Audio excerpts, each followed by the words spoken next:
Bapak, Ibu, saudara-saudari, sahabat ama kakak yang terkasih dalam Tuhan kita Yesus Kristus. Selamat berjumpa kembali dalam renungan harian Selasa 21 Maret 2023, Pekan Prapaskah keempat, sekaligus merayakan hari ulang tahun Kongregasi Bruder Maria Tak Bernoda. Pada bacaan hari ini, Injil diambil dari Yohanes 5 ayat 1 sampai dengan 3a, dilanjutkan dengan ayat 5 sampai dengan 16. Marilah kita hening sejenak untuk mendengarkan dan merenungkan firman Tuhan. Semoga Tuhan beserta kita sekarang dan selama-lamanya. Inilah Injil Tuhan kita Yesus Kristus menurut Yohanes. Dimuliakanlah nama Tuhan. Pada hari raya orang Yahudi, Yesus berangkat ke Yerusalem. Di Yerusalem, dekat pintu gerbang domba, ada sebuah kolam yang dalam bahasa Ibrani disebut Betesda. Ada 5 serambinya, dan di serambi-serambi itu berbaring sejumlah besar orang sakit, orang-orang buta, orang-orang timpang, dan orang-orang lumpuh yang menantikan guncangan air kolam itu. Di situ ada seorang yang sudah 38 tahun lamanya sakit. Ketika Yesus melihat orang itu berbaring di situ, dan karena ia tahu bahwa ia telah lama dalam keadaan itu, berkatalah ia kepadanya, "Maukah engkau sembuh?" Jawab orang sakit itu kepadanya, "Tuhan, tidak ada orang yang menurunkan aku ke dalam kolam itu apabila airnya mulai guncang, dan sementara aku menuju ke kolam itu, orang lain sudah turun mendahului aku." Kata Yesus kepadanya, "Bangunlah, angkatlah tilammu dan berjalanlah." Dan pada saat itu juga sembuhlah orang itu, lalu ia mengangkat tilamnya dan berjalan. Tetapi hari itu hari Sabat. Karena itu orang-orang Yahudi berkata kepada orang yang baru sembuh itu, "Hari ini hari Sabat, dan tidak boleh engkau memikul tilammu." Akan tetapi ia menjawab mereka, "Orang yang telah menyembuhkan aku, dia yang mengatakan kepadaku, 'Angkatlah tilammu dan berjalanlah.'" Mereka bertanya kepadanya, "Siapakah orang itu yang berkata kepadamu, 'Angkatlah tilammu dan berjalanlah'?"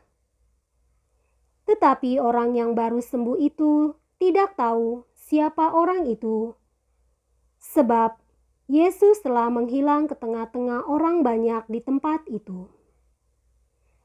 Kemudian Yesus bertemu dengan dia dalam bait Allah, lalu berkata kepadanya, "Engkau telah sembuh, jangan berbuat dosa lagi, supaya padamu jangan terjadi yang lebih buruk."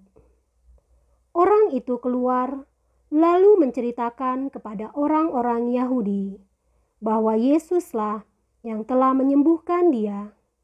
Dan karena itu, orang-orang Yahudi berusaha menganiaya Yesus karena ia melakukan hal-hal itu pada hari Sabat. Demikianlah sabda Tuhan. Terpujilah Kristus. Bapak, Ibu, saudara-saudari, sahabat ama kakak yang terkasih, masa Prapaskah adalah masa yang tepat bagi kita untuk mati raga. Pada masa ini, kita diajak mengasah hati kita untuk menyambut misteri Paskah yang hendak kita rayakan. Sebagai orang yang mengenal Tuhan, kita diajak untuk tidak terbawa arus kehidupan kita saat ini. Misalnya, ikut tercebur dalam arus politik identitas. Artinya, kita tetap menjadikan sabda Tuhan sebagai pegangan hidup dan membiarkan hati kita diterangi oleh firman-Nya. Tuhan senantiasa menyertai kita. Tinggal bagaimana kita tetap membuka hati untuk melihat kebenaran itu. Maukah kita sembuh? Inilah sebuah pertanyaan yang dilontarkan oleh Yesus dalam Injil hari ini. Pertanyaan ini mengajak kita untuk merenungkan bahwa banyak dari kita yang mau sembuh. Hanya kita menunggu orang lain menolong kita. Kita tahu bagaimana kita sembuh. Hanya kita malas untuk mencari kesembuhan itu. Tuhan sebenarnya tidak membiarkan kita tinggal dalam kesusahan, asalkan kita mau disembuhkan dan dipulihkan. Pertanyaannya, apakah kita mau sembuh dan bertobat? Bapak, Ibu, saudara-saudari, sahabat ama kakak yang terkasih, engkau telah sembuh, jangan berbuat dosa lagi, supaya padamu jangan terjadi yang lebih buruk. Demikian pesan Yesus kepada orang yang baru saja disembuhkannya dari lumpuh di dekat kolam Bethesda. Seperti air yang menjadi sumber hidup dan digunakan untuk membersihkan, demikian juga kasih dan kuasa Allah dalam diri Yesus Putranya. Air kehidupan yang dibawanya telah memberi kehidupan, membasuh segala kotoran jiwa, serta menguatkan dan menyegarkan kita. Jangan biarkan air rahmat-Nya tercemar oleh dosa-dosa kita. Jangan pula kita menjauh darinya dan menjadi kering. Masa Prapaskah menjadi masa bagi kita untuk kembali kepadanya dan menimba air hidup yang meluapkan kasih serta kuasa Allah. Mari kita berbasuh dalam kerahiman-Nya, agar segarlah hidup kita, tidak menjadi kering atau bahkan mati. Marilah kita berdoa.